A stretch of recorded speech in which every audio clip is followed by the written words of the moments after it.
Ayun guys, so habang tayo nag-aantay sa ating susunduin, uh, may ikukwento ako sa inyo. Ito ay about din sa sasakyan, no? So meron daw mag-asawa na meron silang sasakyan na pick-up. Basta pick-up yung pwedeng sumakay sa likod.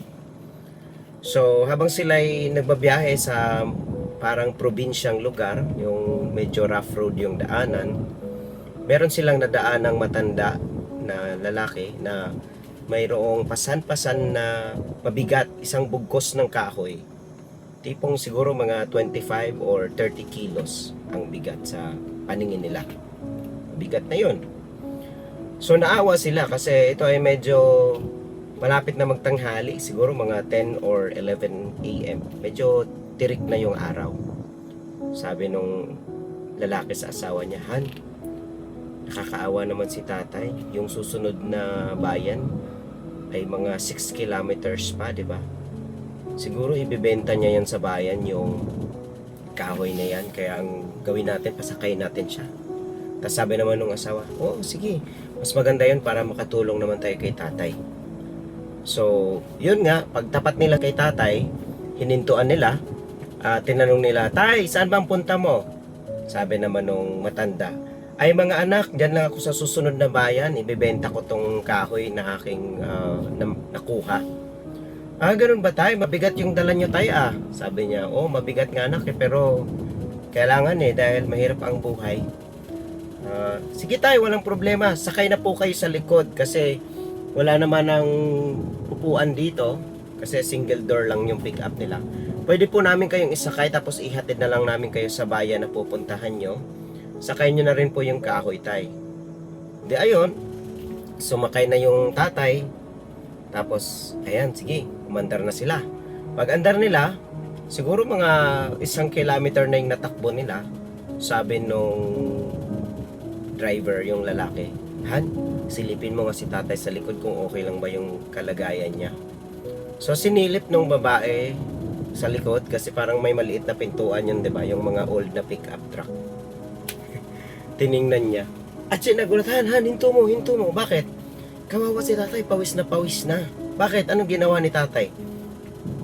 Hindi niya ibinaba yung kahoy, Han. Nakatayo si tatay sa likod ng pick-up habang nagdadrive tayo, pasan-pasan niya yung kahoy.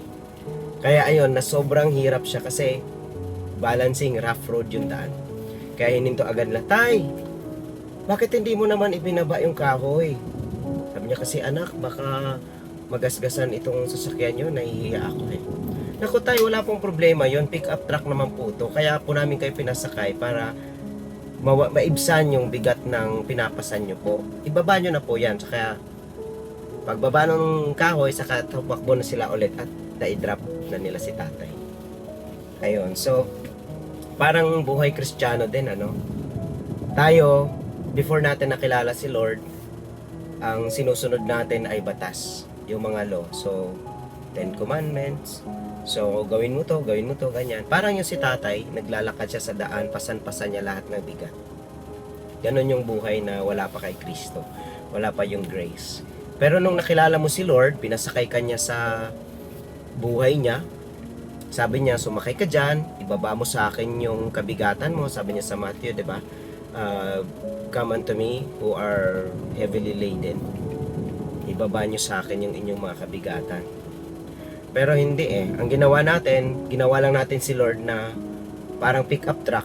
Sumakay tayo pero hindi pa rin natin ibinababa sa kanya yung kabigatan ng ating loob. Kaya hindi natin nararamdaman kung gaano pala kasaya, gaano pala kalawak, gaano pala kamapagmahal yung pag-ibig ni Lord sa atin. Kasi medyo meron pa rin tayong tinitirang pride sa puso natin. Yan. Tinanggap mo na lang din si Lord, why not ibigay mo na sa kanya lahat-lahat?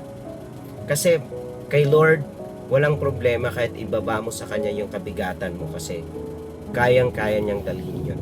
Parang yung pick-up truck. Hindi yun magrereklamo kahit gaano pa kabigat yung ibaba ni tatay doon kasi kaya pa yun ng kanyang capacity. Unlimited capacity si Lord when it comes to our kabigatan ng buhay. Kaya ang lesson sa buhay is kapag na kay Lord ka na, huwag ka na magtitira ng reservation. Ibigay mo na lahat ng bigat mo sa buhay para ma-enjoy mo yung totoong pagiging Kristiyano. Pagpalang umaga sa ating lahat.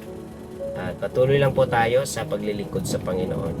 Huwag tayong mahihiya sa Kanya at patuloy na tayo manampalataya dahil ang Diyos naman ay laging may magandang plano sa ating mga buhay. God bless you all. Bye-bye. Andito na yata yung aking sinusunod.